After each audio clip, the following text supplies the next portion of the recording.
Get ready. It's only getting better. Plus, some bachelors just don't get it. If a woman comes over and she looks in the sink and she sees 2 dirty wine glasses, one will probably have lipstick on it, it's a bad sign. It's the 21st Century Guide to Bachelorhood.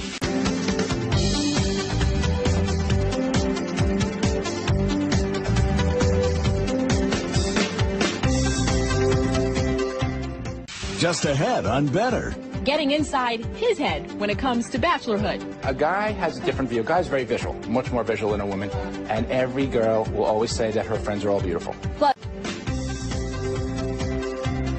Welcome back to Better. Hi, everybody. I'm Audra Lowe. Kimberly has the day off. So you think that you have men all figured out, ladies? Well, wait until you hear what single guys are really thinking. That's next. And when you're whispering sweet nothings into his ear, just make sure it's the right ear. Literally, the right ear. It could actually make a difference. We'll explain. All right, let's get to it now. Some tips for today's single men and ladies.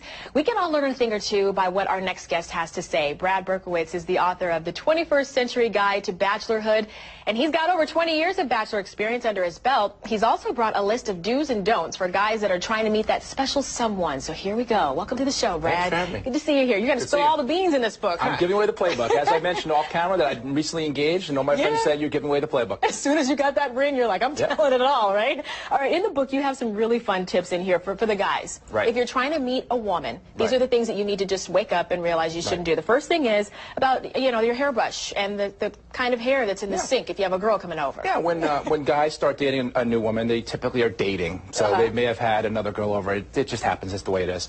And guys seem to make very similar mistakes. They don't check their hairbrush because a woman with blonde hair, and then the next night they may have someone over very casually with dark hair, and the woman is going to look in his refrigerator, is going to look in his sink, is going to look in the tub to see if it's clean, and will look at the brush. And if the brush has blonde hair, she's thinking, well, it wasn't me, it was someone else.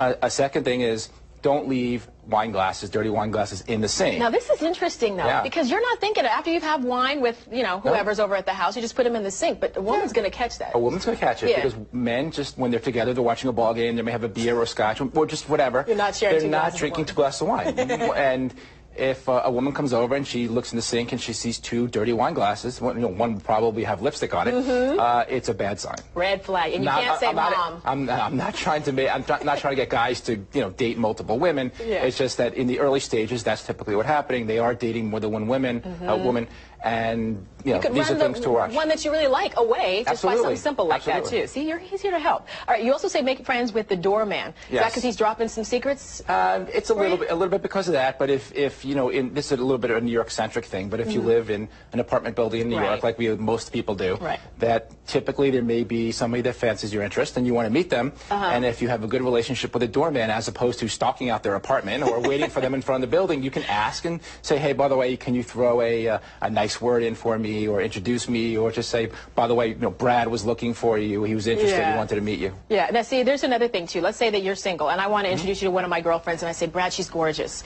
According to your book, you say that you're not going to take my advice. You need another guy because a guy's going to really tell you if she really is gorgeous. Yeah, a guy has a different view. A guy's very visual, much more visual than a woman, and every girl will always say that her friends are all beautiful. It's just the way it is.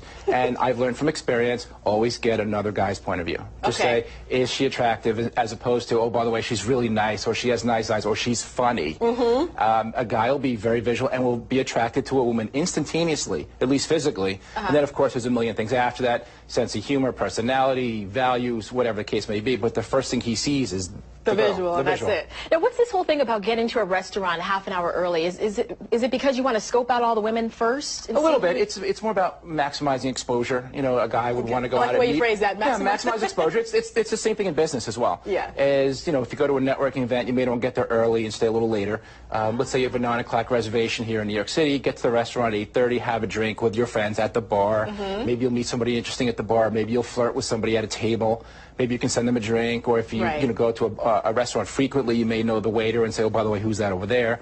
It's just another way of meeting more people. It's nothing really, I like that. Just maximizing exposure in the refrigerator. Because, see, women, I'm sorry, I'm just telling you, we open up the refrigerator. If you see nothing but beer in there or nothing at all, because most guys have, what, a loaf of bread and some cheese? No, not even, just some beer and some mustard, and that's about it. And maybe some over-expired milk and orange juice. That's about it. So what's so important about what's in your fridge? Should you fake it and just put random stuff in there so that the woman you want to show that you have some food in there, you have some condiments, and you have maybe something you would use to cook. Okay, because a woman, according to your book, is going to think that all you do is order out if you don't have any food in there, right? Right, which means you're kind of lazy. And look, cooking is not that difficult. The directions are right there. Yeah. And look, I've blown things up in the kitchen as well. I've left the tea kettle in the oven and I was preheating, and I opened it up and it melted. I mean, funny things happen, but basically, you can follow instructions and learn how to cook. It's pretty easy. It's fun. Okay, well, I have to congratulate you because I know you're engaged, getting ready to get married in a few. But hey, for all the single guys out there, he dropped all the secrets in this book. Got to check it out. Thank you, Brad. Thank you very much. All right, guys, if you guys really want to learn how to play your cards right, you got to try his book. Brad's book is called The 21st Century Guide to Bachelorhood, and it's available now. All right, if you're in need of